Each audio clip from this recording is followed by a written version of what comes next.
مرحبا أعضاء DXN. كل شيء ممكن بالتدريج، ولكن كيف يمكننا تحقيق ذلك؟ 1. ضع أهدافا واضحة. حدد أهدافا صغيرة قابلة للتحقيق واكتبها بحيث تكون دائما أمامك. 2. تقسيم المهام. إذا كانت المهمة كبيرة قسمها إلى خطوات أصغر واخلق شعور بالإنجاز مع كل خطوة.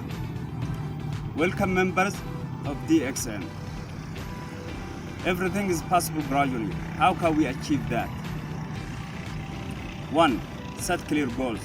Define small achievable objectives and write them down so they're always in front of you. 2. Break down tasks. If the task is large, divide into smaller steps and create a sense of accomplishment with each step. የዲኤክስኤን አባላት እንኳን ደህና መጡ። ሁሉ ነገር በደረጃ ይቻላል፣ ግን እንዴት ልናሳካው እንችላለን? 1. ግልጽ የሆኑ ግቦችን አቀናብር። ትናንሽና ሊፈጸሙት የሚችሉት ግቦችን አቀናብር እና ሁሉ ጊዜ በፊትህ እንዲሆኑ ጻፋቸው። 2. ተግባራትን ክፍልፍል። ትልቅ ተግባር ከሆነ ወደ ትናንሽ እርምጃዎች ክፍልፍል እና በእያንዳንዱ እርምጃ ላይ የሚሰራውን ስኬት ስሜት አሳድር።